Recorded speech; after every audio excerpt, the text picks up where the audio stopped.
estamos en la tercera semana de Adviento, un Adviento que muchas veces definimos como tiempo de espera, aunque no estoy seguro de que esté tan claro que se trate de esperar.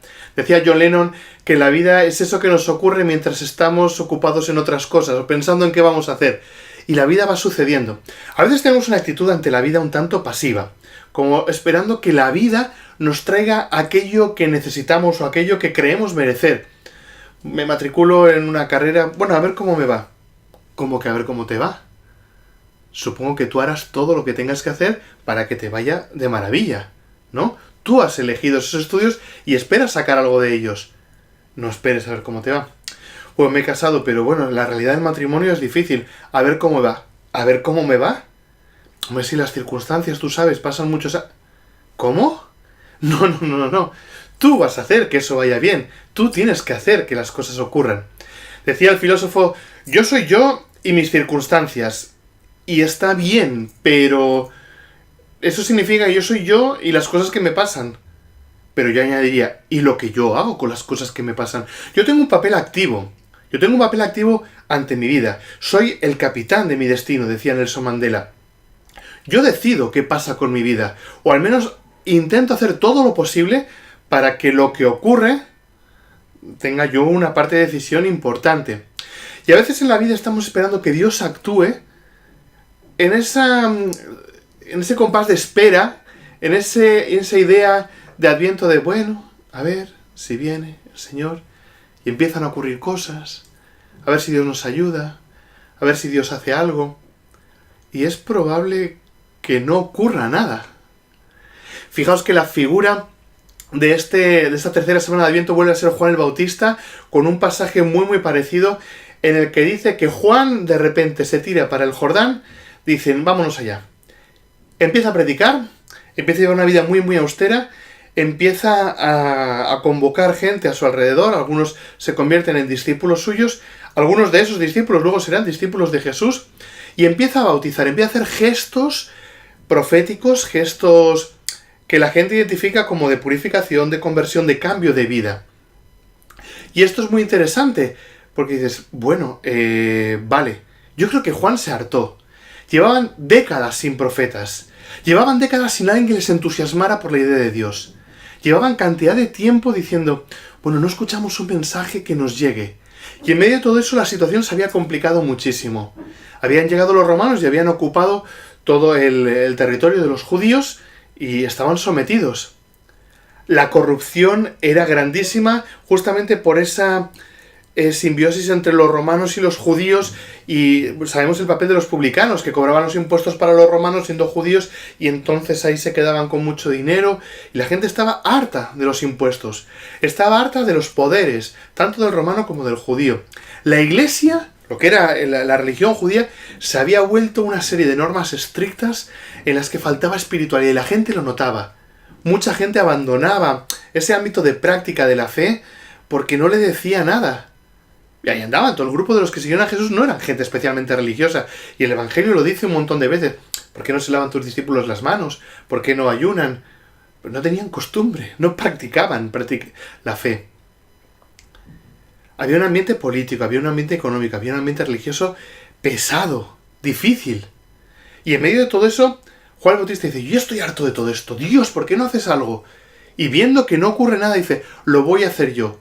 Y se va al Jordán y empieza a bautizar y empieza a hacer las cosas. Y entonces, de pronto, un día, aparece Jesús, que viene también él a bautizarse. Y él se queda así y dice, no, espera, sería yo el que te tengo que bautizar a ti. Lo estás haciendo bien, sigue haciendo lo que estás haciendo. Y en ese momento, dice que cuando se bautiza Jesús, se abre el cielo, se escucha la voz del Padre, se ve bajar al Espíritu Santo, o sea, presencia total de la Trinidad. Un momento de epifanía, un momento de manifestación de Dios maravilloso. ¿Qué lo ha provocado? Juan, que no se queda esperando a ver qué ocurre. Dios, haz algo. No, lo voy a hacer yo. Y en la medida que yo lo haga, se manifestará esa presencia de Dios. A veces uno sigue esos dos primeros pasos que hemos dicho de este Adviento de poner las alarmas, poner las alertas y descubrir, estar atento a esos sitios donde Jesús, Dios, ha dicho que va a estar. Vale. Y empieza a ir señales. y se acerca, que era el segundo paso que decíamos. Prepararse, entrenarse, frecuentar los sitios donde Jesús probablemente esté.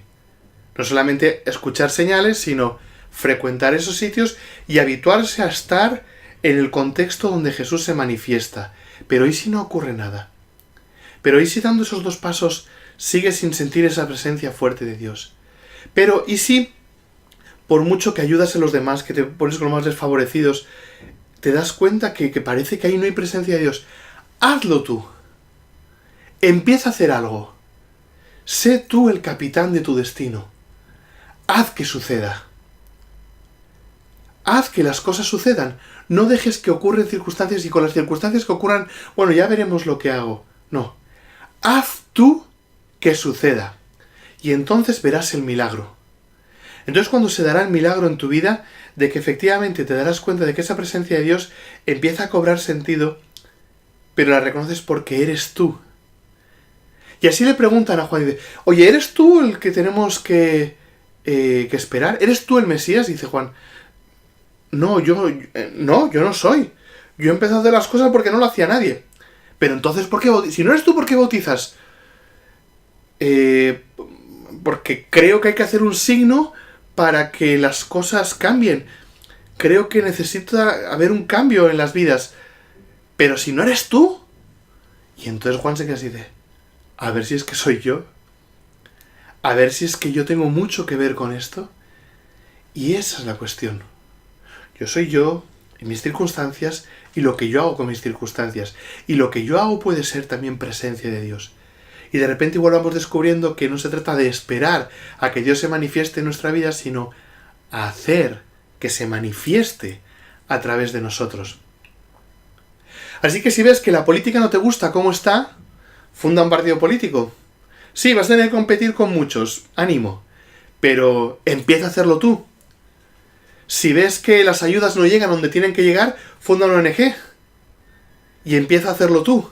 También vas a tener que competir con mucha gente y va a ser difícil, pero tú empieza a hacerlo. Si ves que la gente no está siendo atendida adecuadamente allí donde tienen necesidad, empieza a hacerlo tú y ya verás cómo algunos te siguen. Igual no eres tú el que crea esa idea maravillosa de ayuda a los demás y tal, pero tú vas a ser presencia y la gente te va a preguntar, ¿eres tú? Si no eres tú, ¿por qué lo haces? Dices, porque ya a través de mí está siendo verdadera presencia de Dios. ¿Que ves que la educación no está siendo como tiene que ser? Inventa un nuevo método. Sí, hazlo tú. Hazlo tú. No esperes a que las cosas ocurran porque probablemente no ocurran. Y esa es la vida de todos los que nos han manifestado presencia de Dios. La vida de los grandes santos, de los grandes hitos de la historia que vamos contemplando como ejemplos a seguir, no han sido más que eso. Los que han escuchado esa llamada a hacer algo porque nadie más lo hacía. Y de repente todos los demás los contemplamos como presencia de Dios, imitadores de Jesús, seguidores suyos, continuadores de su obra. Puedes serlo tú. No te quedes de brazos cruzados esperando a que las cosas ocurran. Haz tú que ocurran y hazlo hoy. Ese sería el siguiente paso. Irse al Jordán y empezar a hacer algo que tenga que ver con esa presencia de Dios en medio de nosotros. Haz que las cosas ocurran.